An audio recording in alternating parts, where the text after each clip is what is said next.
대림절 세 번째 주일입니다. 우리는 이 절기를 기다림의 절기라고 봅니다. 그러나 이 말은 너무 고요해서 너무 평화로워서 세상이 보여주는 기다림과는 조금 다른 느낌으로 들릴 때가 있습니다. 우리는 기다림이라고 생각하면 어떤 잔잔한 음악 속에서 촛불을 켜고 앉아있는 것처럼 생각합니다. 그래서 연말이나 대림절 기간이 되면 많은 교회들이 40일 특별 새벽 기도회라든지 2주 특별 기도회라든지 이런 것을 하는 것도 이러한 분위기에 편승을 하는 거죠. 그러나 성경의 기다림은 그렇게 고요하지 않습니다. 차분한 명상도 많습니다. 성경의 기다림은 치열하게 부딪히는 그러한 기다림이었습니다. 기다림이라고 하는 것은 언제나 치열한 싸움이었지 조용한 묵상이 아니었습니다. 예언자들은 자신의 온 삶을 불태우며 저항 속에서 그 기다림을 버텨냈고, 시편의 기도자들은 기다림 속에서 울었고, 또 사도들은 신약의 사도들은 기다림 속에서 도망도 다니며 때로는 목숨을 걸면서 그 기다림을 이겨냈습니다. 성경의 기다림은 단순히 차분한 조용한 음악을 들으며 기다리는 그런 기다림이 아니라 울부짖음이고 절규고 부딪힘이고 저항이었습니다.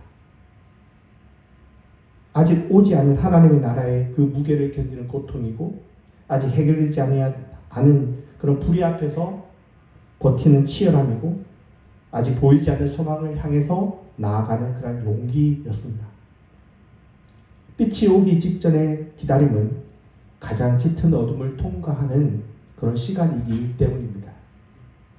오늘 우리가 만날 사람은 그 어둠 속에서 가느다란 빛 같은 그 구원을 끝까지 붙잡은 한 사람, 어두운 가운데서 빛을 향해 손톱 끝으로 버티던 한 사람, 바로 가부 한 사람입니다. 18장은 이렇게 시작합니다. 항상 기도하고 낙심하지 말아야 할 것을 그들에게 비유로 말씀하여 이르시되. 우리는 이 본문을 기도의 본문으로 늘 압니다. 그리고 끈질긴 기도의 중요성을 알려주는 본문으로 우리는 이 본문을 늘 대해 왔습니다. 기도하고 낙심하지 말아야 된다 말했고, 또 이어지는 내용도 간청의 이야기라 우리는 이 본문은 늘 기도의 본문으로 알았습니다. 그러나 그렇게 보기에는 이 본문이 가진 모순들이 의외로 많이 있습니다. 끈질기게 강구하자 불의한 재판관도 들어주는데 하물며 하나님은 우리의 기도를 외면하시겠느냐 라며 불의한 재판관과 정의로운 하나님을 대조해서 보는 경우들이 많습니다. 그러나 이렇게 보기에는 하나님을 불의한 재판관과 비교하는 것은 그렇게 썩 좋은 대조가 아닙니다. 기도를 잘 들어주시는 하나님을 이야기하려면 어떤 좋은 재판관과 비교해서, 그러니까 좋은 사람보다 더 좋은 사람과 비교하는 것이 좋지, 제일 나쁜 사람은 사실 누구나 비교해도 다 괜찮은 거예요. 그런 면에서 이 대조가 그렇게 좋은 대조가 아니다라는 겁니다. 그래서 레이드라는 학자는 불의한 재판관의 모습에서 하나님을 발견할 수 없다, 이런 얘기도 하고요. 또 다른 한쪽에서는 그러면 이 이야기의 주인공은 과부이지 않냐, 어떤 끈질기게 어떤 집중하는 그런 모습 속에서 또 과부를 중심으로 보는 그런 얘기도 있습니다. 그러나 이런 모든 해석들을 보면 이 과부라는 존재를 놓치고 해석하는 경우들이 많습니다. 대부분 뭐에 관심을 두냐? 기도죠. 여러분, 기도가 이 이야기의 전부라고 한다면 굳이 과부를 등장시킬 필요가 없죠. 그냥 아무나 데리고 와도 되는 겁니다. 그러니까 많은 이들 중에 과부라는 그 존재를 끄집어 와서 이 이야기를 풀어가는 그 이유를 놓치고 많은 경우들이 많습니다. 어찌됐든 여러 가지 우리가 잘 알아왔던 해석들은 이런 기도법에 대한 관점으로 이 본문을 보는 해석들이었습니다. 그러나 예수님은 제자들에게 단순히 기도법을 가르쳐 주시는 게 아닙니다. 이 본문의 앞장을 보면 17장이죠. 하나님의 나라가 언제 임하겠느냐라는 이야기가 있고, 거기에 대한 어떤 그 질문에 대한 대답을 비유로 드는 그것이 오늘 본문이고, 그렇기 때문에 단순히 기도를 열심히 해야 한다라는 교훈만으로 보기에는 어렵기 때문입니다. 하나님의 나라가 언제 오냐? 아직 임하지 않은, 이미 왔지만 아직 오지 않는, 이미와 아직 사이를 살아가는 제자들의 존재 방식을 다루는 그런 이야기이기 때문입니다. 쉽게 말해서 어떻게 기도하느냐 보다는 어떻게 사느냐의 이야기이기 때문입니다. 이미 하나님의 나라는 왔지만 아직 완성되지 않았습니다. 당시의 제자들이나 오늘의 우리나 모두 그 사이에 걸쳐서 살아가는 사람들입니다. 그 사이에는 늘 긴장도 있고 모순도 있고 또 기다림의 부담감이 넘쳐납니다. 어떻게 이 기다림의 무게를 버티며 감당하며 살아갈 수 있을까요? 이 질문의 답을 오늘 이름 없이 사라질 뻔했던 가부의 삶을 통해서, 그 행동을 통해서 발견해 보고자 합니다. 가부라는 말 하나에는 고대 사회의 폭력적 구조 그 자체를 고스란히 드러내는 표현입니다. 가부는 단순히 남편을 잃은 그런 여성이 아니라 사회적 보호망 전체가 붕괴한 그 구조 속에서 가장 핵심적인 인물을 드러내는 표현입니다. 사회적 경제적 생존 기반이 무너져 있고 법적인 권리도 없고 대변해줄 남성 후견인도 없고 소송을 제기할 자격조차도 없는 존재입니다. 유대 땅이나 고대 로마 사회에서 가부라는 것은 법적으로 존재하지 않는 그런 사람에 가까웠습니다. 일종의 잉여 인간이죠. 이렇게 보면 이 가부라는 존재는 한 개인의 문제로만 본다면 그 잘못 본 겁니다. 여러분, 성경은요, 율법은요, 그리고 유대 시스템은요, 고아와 가부를 어떻게 해요? 돌보라고 얘기합니다. 그런데 이들이 생존이 어려워지고 있다? 뭐를 하는 거죠? 이 보호하는 보호 시스템이 무너져 있는 겁니다. 가부의 생존 불가능은 개인의 문제가 아니라 각자 도생의 얘기가 아닙니다. 이거는 시스템의 붕괴의 이야기입니다. 시스템이 붕괴된 상황에서 생존의 그 기로에 서 있는 한 사람, 가부입니다. 구약이나 여러분 신약이나 가부라는 존재가 이미 생존의 절벽에 서서 몸부림치는 그런 사람, 존재, 그 구조 시스템의 피해자라는 걸 알 수 있습니다. 개인의 문제가 아니라는 거죠. 더 이상 물러설 곳이 없는 약자의 끝판왕입니다. 근데 이 가부는 자신이 법으로부터 배제당한 사람임을 누구보다 잘 알고 있음에도 불구하고 감히 누구도 가지 않은, 어느 누구도 감히 갈 수 없는 그 길을 갑니다. 이 여인이 불의한 재판관 앞으로 나섭니다. 시스템에 저항하고 있는 겁니다.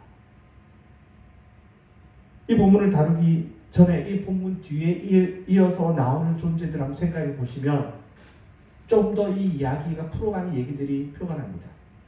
가부의 이야기가 끝나자마자 당시에 죄인의 대변사였던 가장 밑바닥이었던 세리 이야기가 따르고 또 그 다음에는 어린아이 이야기가 따릅니다. 그리고 나서 부자 이야기가 나오고 있습니다. 여러분, 뭔가 좀 느낌이 오지 않습니까? 단순히 가부, 세리, 어린아이들만의 개인의 문제일까요? 그렇지 않습니다. 당대의 약자들, 당대의 가장 밑바닥에 있는 사람들, 물러설 수 없는 약자들의 이야기가 이어나오고 마지막에는 이런 약자를 주면 얼마든지 단번에 구원할 수 있는 부자 이야기가 나옵니다. 아주 의도성을 가진 배치다라는 거죠. 그러면 이 비유가 기본적으로 누구를 향해 있고 겨누고 있는지를 보여주는 겁니다. 또한 한편으로 하나님의 관심사가 어디에 있는가도 쉽게 알 수 있는 구조입니다. 힘 있는 사람들이 외면한 사람들, 아니 그들이 짓밟아서 가장 아래에 간 사람들, 그리고 그들에 대한 하나님의 관심사와 또한 이러한 시스템의 외면들을 잘 보여주는 구조다라는 것입니다. 가부가 찾아간 재판관은 성경에서 가장 어두운 상을 보여주는 인간상을 보여줍니다. 하나님을 두려워하지도 않고 사람도 존중하지 않는 자라고 얘기합니다. 하나님을 두려워하지 않는다라는 것은 양심이 마비된 사람입니다. 사람을 존중하지 않는다는 것은 사람을 사람으로 보지 않는 인격이 마비된 사람입니다. 그는 고대 사회의 부패 구조, 돈과 권력의 결탁, 법을 이용한 착취와 차별의 가장 상징적인 대표 인물을 표현하고 있습니다. 당대 재판관의 위치가 실제로 이러했고 경제 권력과 관련해서 또 정치 권력과 관련해서 가난한 이의 피를 빨아먹던 그 존재들의 그 종지부를 찍어주는 사람이 누군지 아십니까? 바로 재판관입니다. 과부가 생존의 위협, 억울한 위협이 있다면 그는 가부 개인의 문제가 아닙니다. 누군가 그를 위협 속으로 몰아낸 겁니다. 그리고 그러한 일에 있어서 어느 정도 일조한 존재가 아니라 그러한 다양한 이유들이 있겠죠. 근데 거기에 종지부를 찍어준 사람이 있습니다. 그게 누굴까요? 재판관입니다. 재판관. 이거는 뭐 신약만 얘기하는 게 아닙니다. 구약이 끊임없이 계속해서 제기되던 문제의 그 핵심 중에 핵심입니다. 쉽게 말해서 가부를 죽음 속으로 몰아넣었던 여러 종류가 있겠죠. 다양한 사람들이 있겠죠. 그런데 누군가 거기에 마침표를 하나 딱 찍어줍니다. 어떻게 해요? 정당하게. 정당하게 그 사람을 생존의 위기로 몰아내는 그 마침표를 찍어주는 그 사람이 누구냐?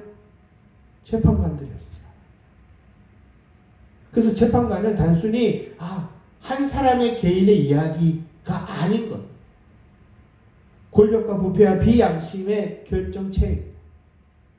이들이 조금만이라도 양심이 살아있다면, 하나님을 두려워했다면, 인격이 조금이라도 살아있다면, 여러분, 이 불의한 세상에 조금이나마 제동을 걸 수 있는 어찌 보면 유일한 사람들입니다. 그런데 이들은 그러지 않습니다. 왜? 양심이 없기 때문입니다. 양심이 마비되었기 때문입니다. 쉽게 말해서 답이 없습니다. 그 답이 없는 세상 한가운데에 아무도 이러한 시스템에 저항하지 않습니다. 근데 아무것도 없는 빈털터리 가부 여인 하나가 혼자 달랑 서 있습니다. 여러분, 이 장면은요, 단순한 얘기가 아닙니다. 등장만으로도 이건 위대한 장면입니다.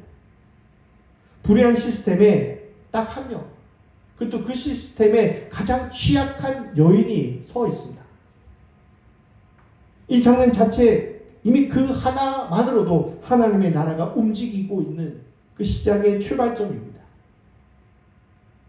왜냐하면 가부는 원래 이런 자리에 설 수 있는 사람이 아닙니다.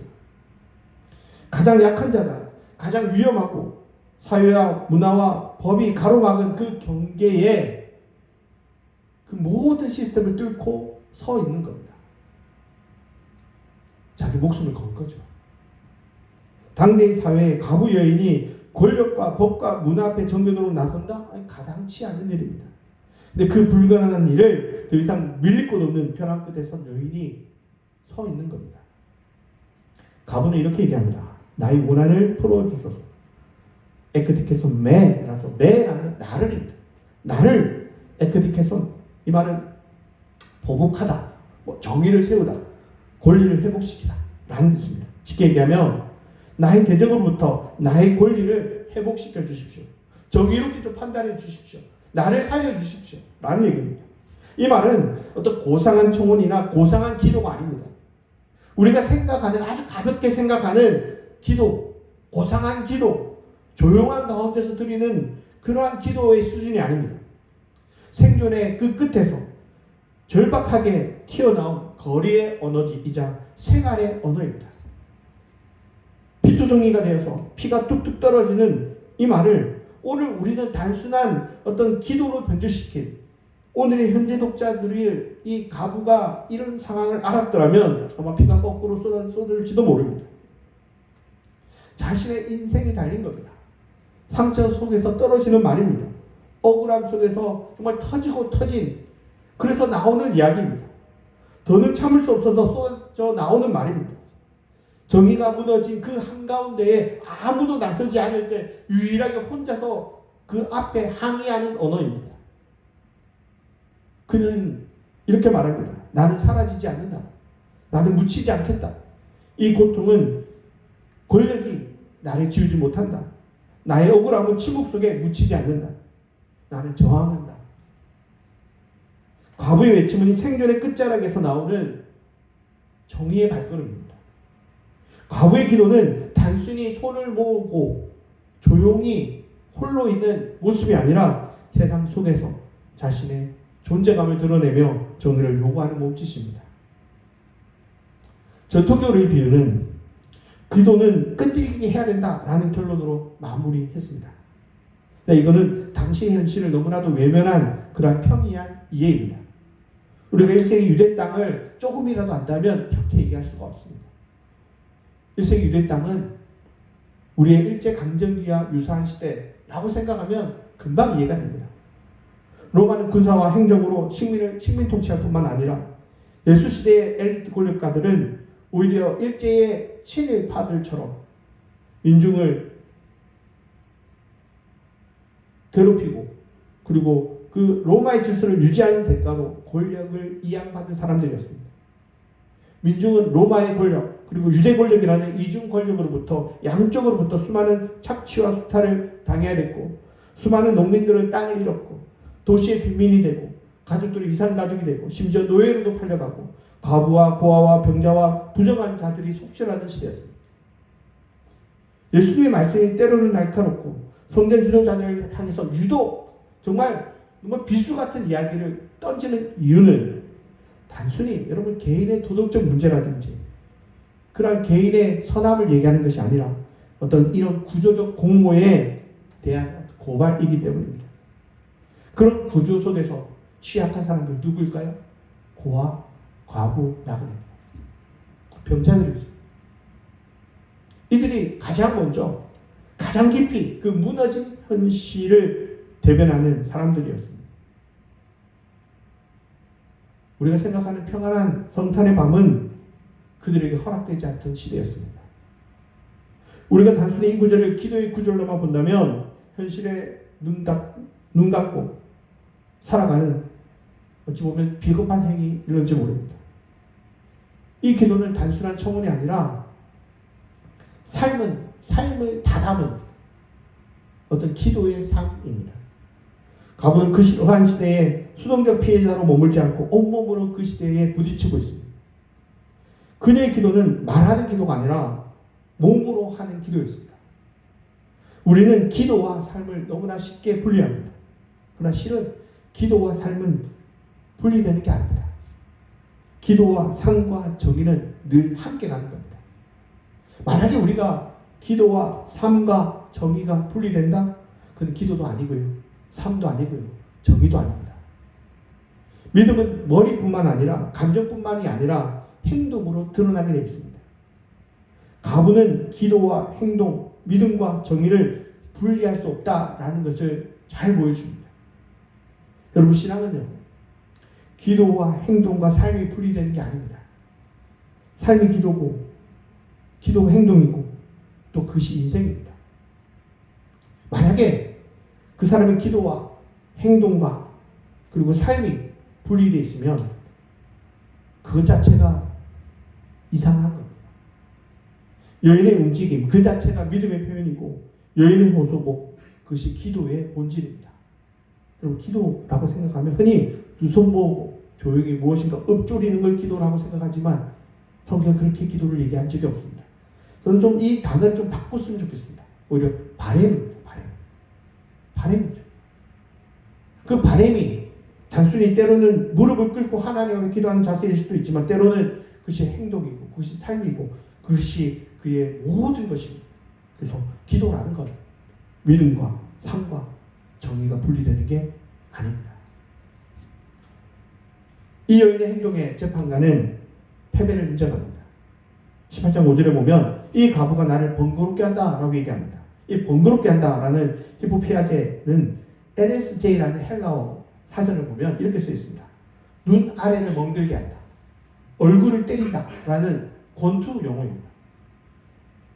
저는 이 여인의 모습이 오늘 우리 한국에 보면 법원 앞이라든지 아니면 청와대 앞에서 홀로 농성하는 그런 사람 같다라는 생각을 조용히 떠올려 보았습니다. 가부의 행동은 그냥 단순한 귀찮음이 아닙니다. 그녀는 이 불의한 재판관에게 심리적이고 또 사회적인 위협이 되고 있습니다. 여인의 행동이 그토록 중요하게 여기는, 자신이 중요하게 여기는 어떤 명예를 실추할 수 있게 만드는 그런 위기를 가져다 주는 겁니다. 사람들이 볼 때 저 사람 자기 잘못이 아닌데 왜 저렇게 됐지? 라고 질문하게 될 때 그 손가락이 자기를 향해 오고 있는 것을 분명히 알 수 있는 그러한 구조였던 것 같습니다. 여인을 위해서가 아닙니다. 여인이 잘 되기를 바라서도 아닙니다. 오히려 자기가 위해를 받을 수 있다. 내가 좀 한 대 얻어맞고 있다. 여인의 말 때문에 내 정치 생명이라든지 나의 위치가 위협을 당할 수 있다. 그렇기 때문에 귀 기울여주는 여전히 악독하고 야박하고 모멸찬 자기밖에 모르는 그런 재판관일 뿐입니다. 그러면서 그는 그 여인의 말을 들어줍니다. 왜? 자신의 안위와 평판에 위협이 되기 때문이죠. 고대 사회는 평판이 제일 중요하거든요. 그것 때문에 자신의 위치도 얼마든지 추락할 수 있습니다. 때로는 학자들이 재판관을 하나님으로 이해하는 학자들이 있는데 이런 해석에 동의를 주지 못한 이유 중에 하나가 이 재판관이 회개를 했다든지 선한 마음으로 돌이켰다든지 이러한 행동을 보이지 않기 때문입니다. 여전히 이 사회는 악한 사회고 그러한 사회에서 벌어지는 어찌 보면 불우한 시스템에 어떤 일상적인 여전히 서 있는 그 불의한 재판관, 그 이상 그 이하도 아니기 때문입니다. 여인은 단순히 하나님께 기도하는 기도의 모범이라기보다는 생을 살아가는 가부의 치열한 투쟁을 보여주고 있습니다. 치열한 삶에서 여인이 포기하지 않습니다. 억울한 인생에 침묵하지 않습니다. 기존의 관행에 복종하지 않을 뿐만 아니라 당대의 사회적 경계를 넘어섭니다. 약자의 자리에 그냥 머물러 있는 것이 아니라 그 당대의 권력에 당당하게 맞서 싸웁니다.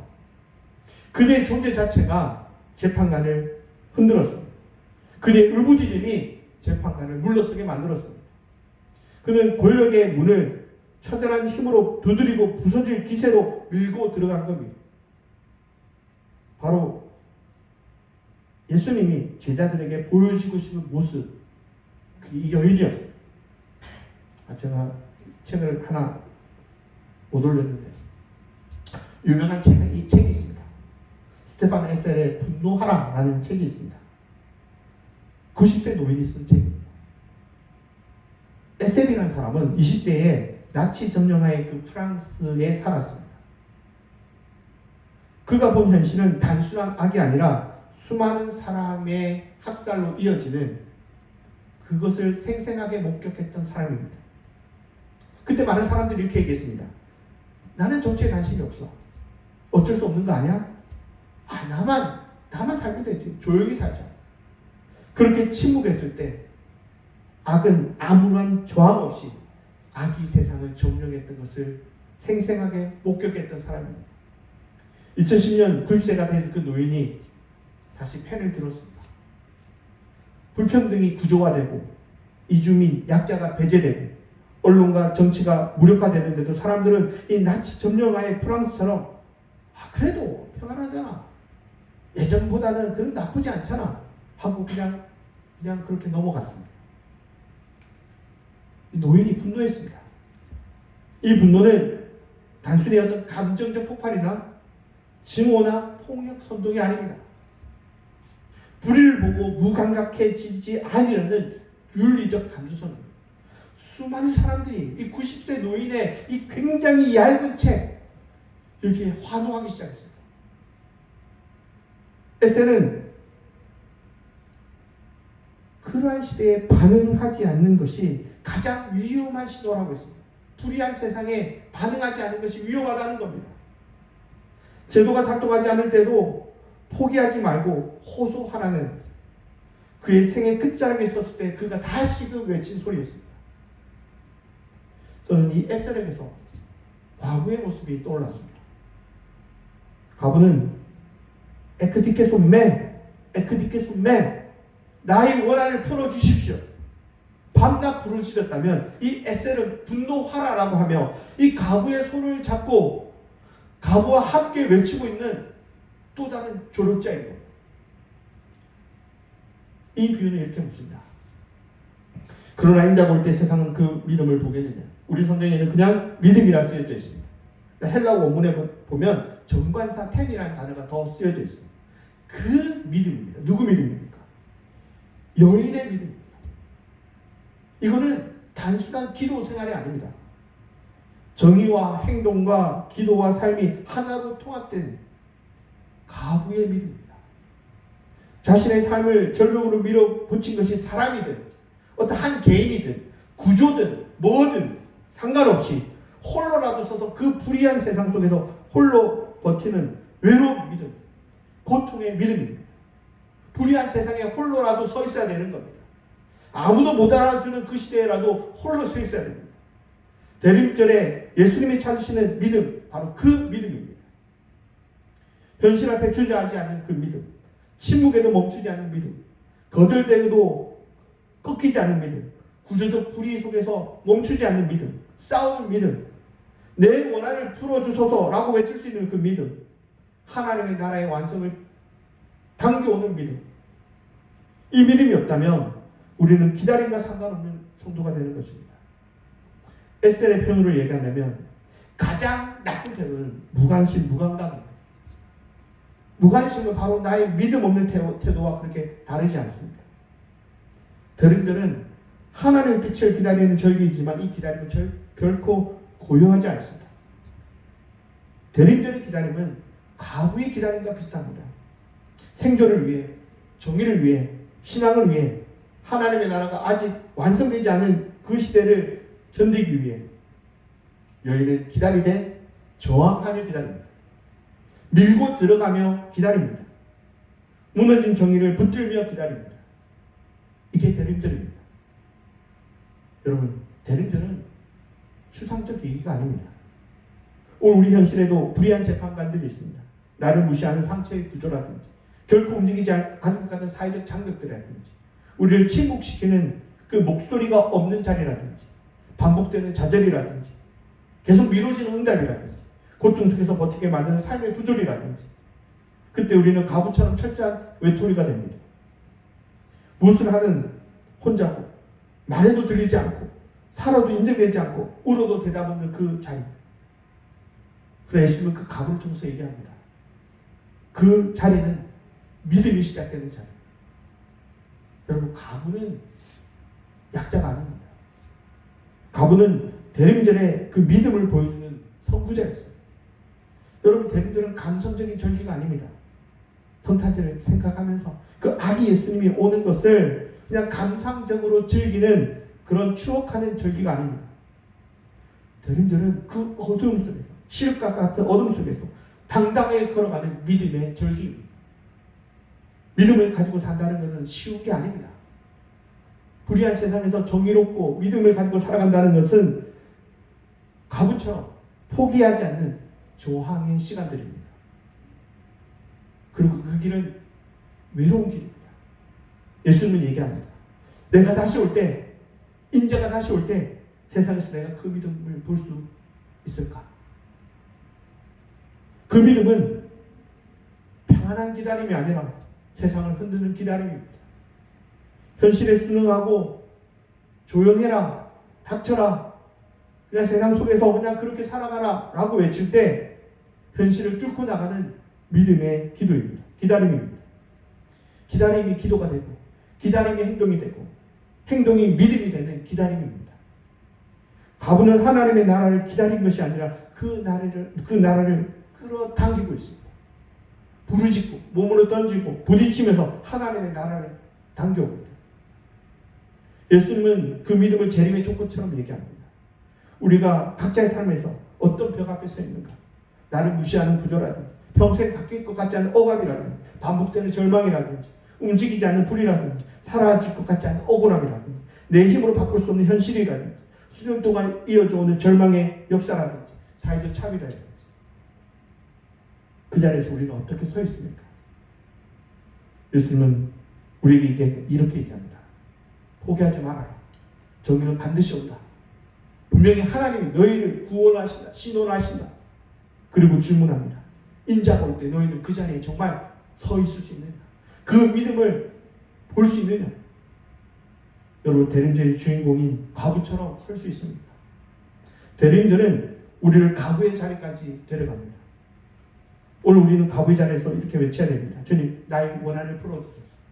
이 세상의 불의에 무너지지 않게 도와주소서. 그 나라를 지금 이 자리에 내려주소서. 과부의 외침을 포기하지 않는 그 믿음의 소리, 대림절의 영성, 하나님의 나라를 끌어올리는 전사들의 노래입니다. 이 대림절 기간, 이 믿음의 전사로서 살아가는 우리 모두가 되기를 축복합니다. 기도하시겠습니다.